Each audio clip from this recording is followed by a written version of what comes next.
Hey y'all, welcome back to my channel. Wanted to get on here today with an answered prayers video.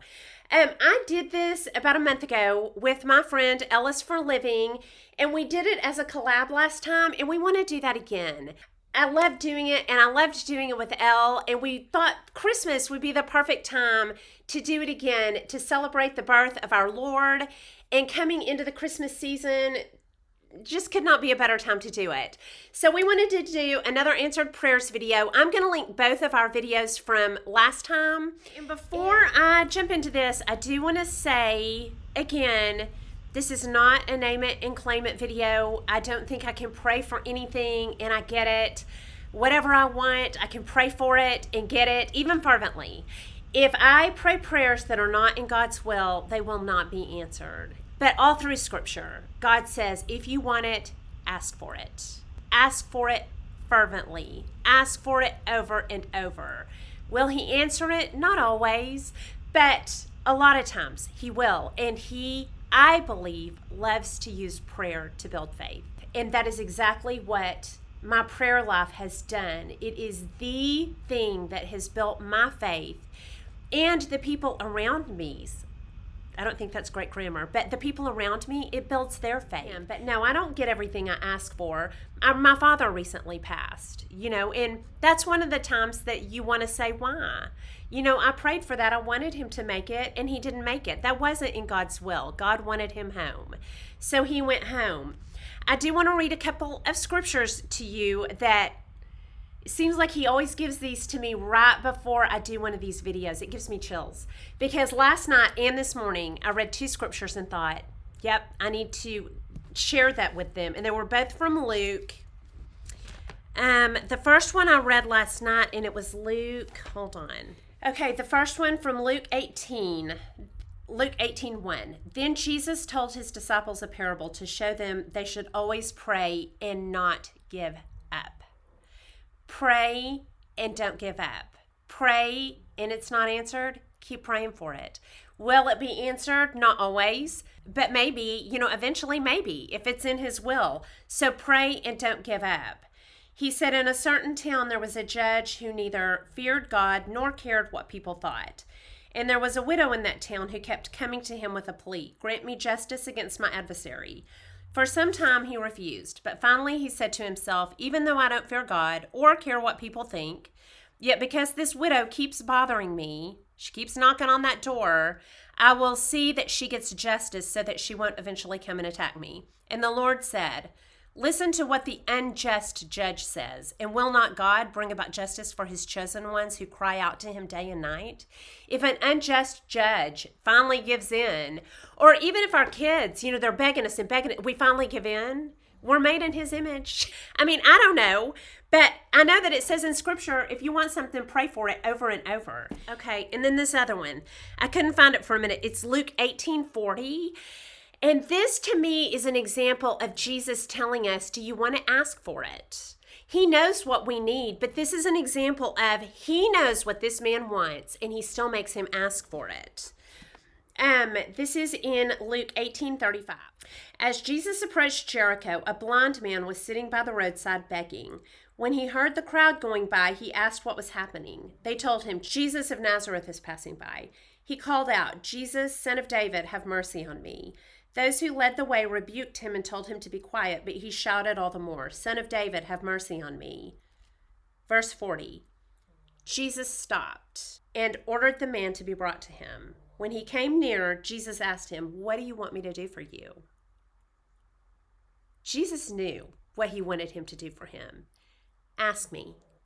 I know what you want. You want your sight back. Ask me. Lord, I want to see, he replied. Jesus said to him, receive your sight, your faith has healed you.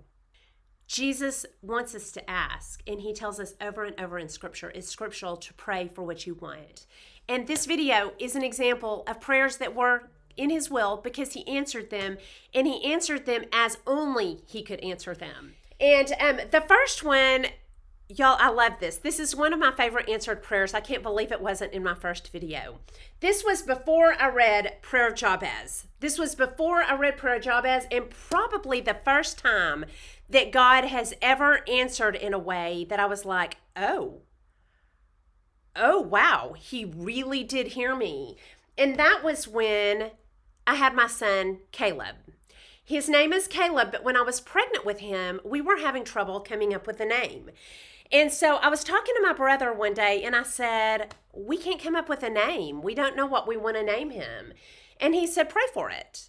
And I was like, okay, yeah, all right, I'll pray for it. He said, God will give you a name if you pray for it. And so I was like, okay. So I started praying for it. Well, the pregnancy went on and on and on. I still didn't have a name. We were going to name him Grayson. And call him Gray. And I still love that name. So we go into the hospital and I went into labor and I had him. And they took him from me and put him on the scale. Y'all, I have chills. All over. They put him on the scale, all in my mind. I didn't hear a voice, but the name Caleb filled my mind. And I was like, what is that? His name's Grayson. We had written Grayson on the little sign that goes on the door. The whole family knew he was Grayson, and the name Caleb is all in my head. And I was like, Caleb? If it was David or Moses or Noah, I could understand it, but Caleb? I didn't even know who Caleb was, which is probably why God picked that name. At that point, didn't know there was a Caleb even in the Bible. And it just filled my head. Well, they brought him to me. I'm holding him. Could not call him Grayson. I couldn't get it out of my mouth. And I'm just, holding him and like, hey, you, oh, he's so cute. And I could not get the name Grayson out of my mouth. So I want to say it was the next day, but we weren't in the hospital that long. But I think it was the next day. And I said, okay, Mark, you're going to think I'm crazy. I can't call him Grayson. And he said, me either. No, he said, what do you want to name him? And I said, you're going to think I'm crazy. We've never even talked about this. And he said, what? And I said, Caleb. My head is filled with the name Caleb. And he was like, all right, we'll name him Caleb.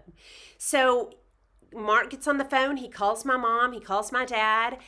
And my mom was like, what? Okay, well, I already called Aunt Fern and Aunt Mary and told them, but okay, it's going to be Caleb. My dad says to my mom, you know who Caleb is? And Mom said no, which I can't believe that. My mom studies her Bible every day. She said no. And my dad said he was a man of great faith. He's one of the two men that went into the promised land or looked into the promised land. And when everybody else said, nope, there's a bunch of giants over there, we can't go in, Caleb was like, oh yeah, we're going in. We're going to go in. He was a man of great faith. Dragon blood. He's a warrior. I love that prayer, y'all, because it shows, one, that could only be answered by him. I didn't know Caleb was even a person in the Bible.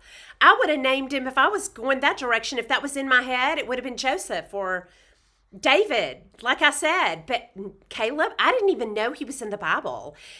It has given me so much comfort over the years to know he's going to be fine. God named him. I know who he is. He's a man of great faith. Of course, my daughter's like, thanks, God didn't name me. But I'm just like, I don't worry about him because even he's not perfect, of course, but I know who he's going to be because God named him. It's my favorite. It's got to be, it's up there, y'all. It's one of my favorites. It also shows me he cares about the little stuff. He cares about what we care about. That's not a disease.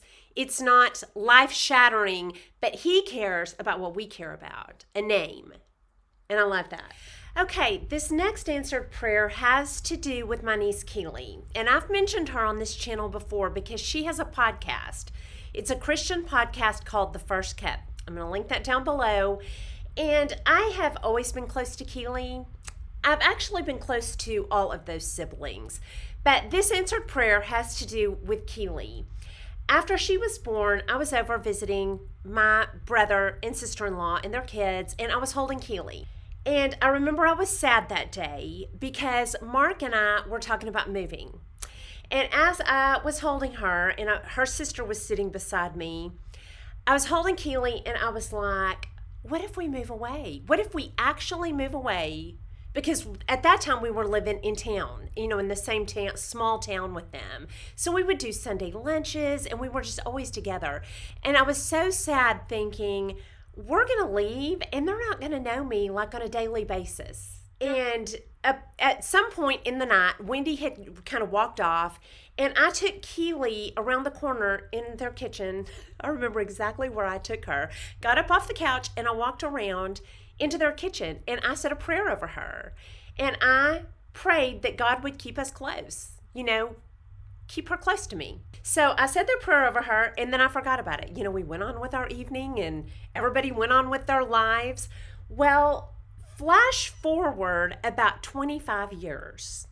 My husband and I had made moves all around the state. We're living in Midland and we have a business. Well, a couple of years ago, we needed to hire somebody. And we had invited Keely and Joe down to go see a comedian. Brian Regan was here. And so they came down and Mark was watching her husband, Joe. And he said, if I ever need an associate, I want to hire Joe. And I was like, really? He said, I watched him. He can talk golf with a professional, talk about something else with a teenager. He could talk to everybody in the room. And he said, I'd love to hire him. So, we forget about it. A couple of years go by, and Mark needs an associate. And he said, they would not move here. They wouldn't move here. First of all, we can't give them insurance. It would be private pay insurance, and they're not going to want to move from San Angelo. They're not going to want to move here. And I was like, well, let that be their choice. So it was about 6 or 7 at night, and he just picks up the phone and calls Joe. I find out later they were sitting in church. And Keely was praying so hard about their next step. She thought they were going to be missionaries. And she was praying about that. Lord, show us, where you want us. But she was thinking they were going to Fort Worth as missionaries. Joe's phone rings. And Keely was like, who is it? We're at church. It was like on a Wednesday night.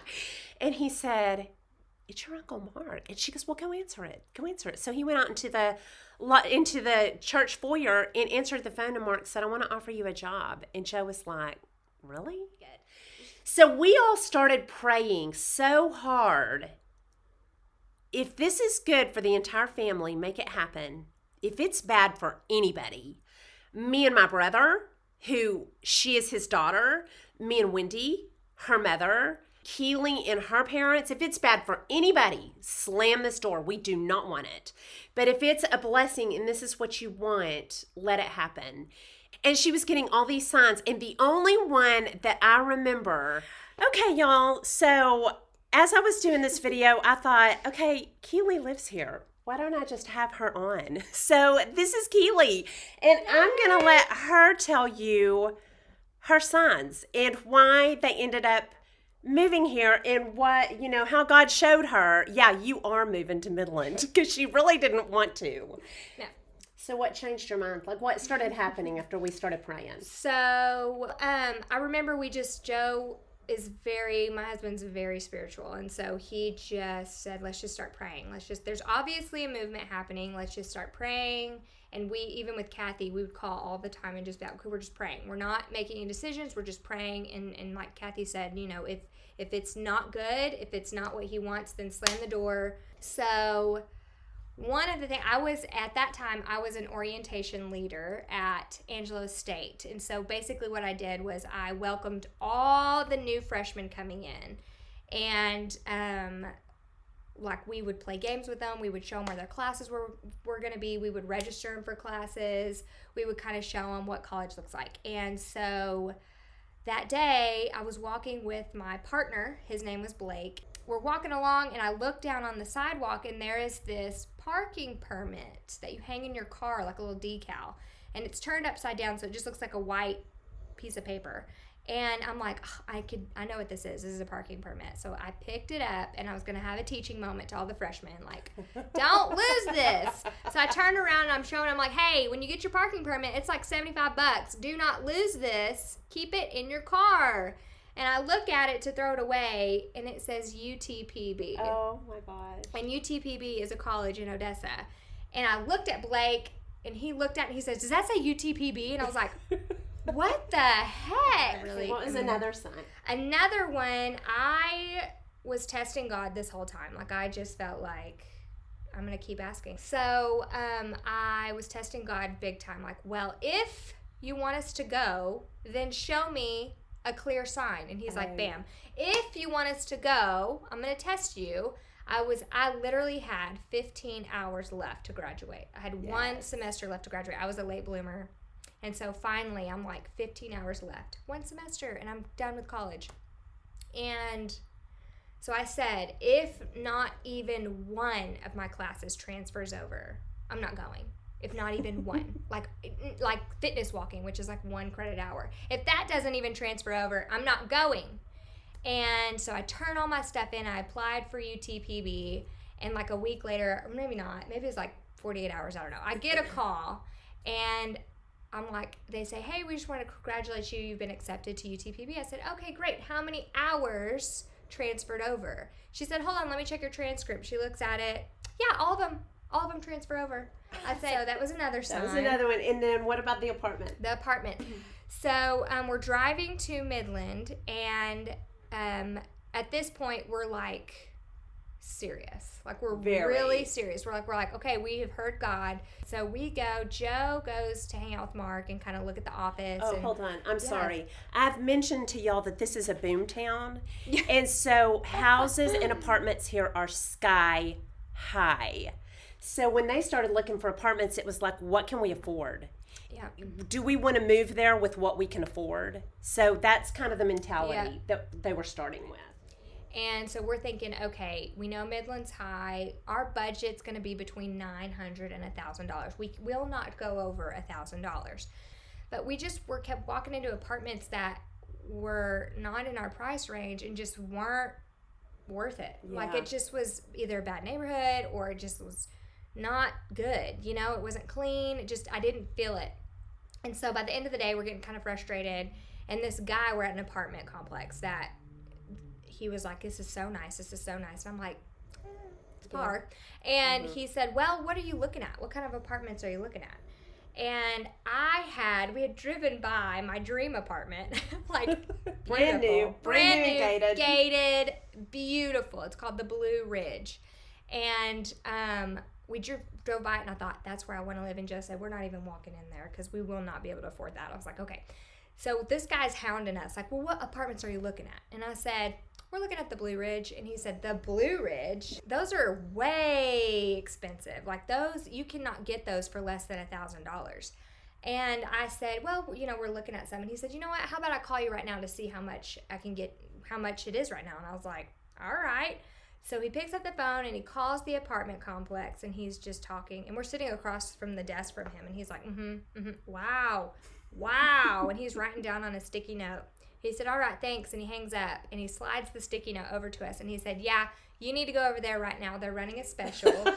A 1-bedroom apartment for $1,000. And I just thought, so oh my gosh. I mean, I don't even remember this guy. I grabbed that thing, and we were out, found our apartment, signed for it, I think, that day, and we were good to go. Not even over our budget at all. So it was really, that was a sign. Well, thank you, Keely, for coming on, and I'm glad y'all got to meet her. And now I'm going to go back to the video. And she said, we're going to take it. And they ended up taking it.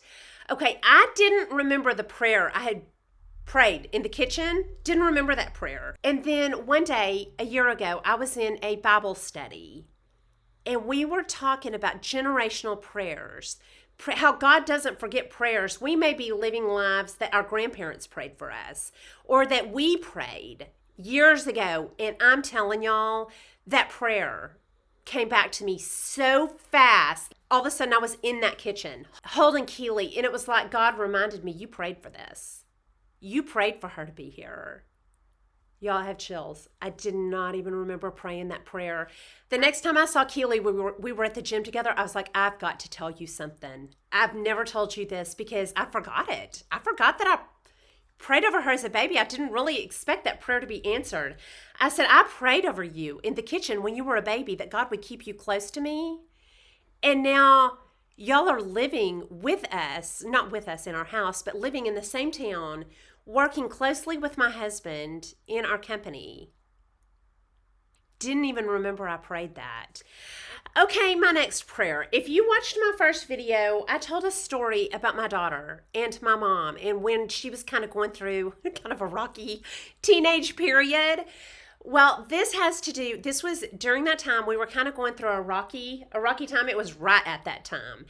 And I started praying for God to remove all bad influences from her life. Just remove all bad influences from her life. If they're a bad influence, take them from her. Just take them from her.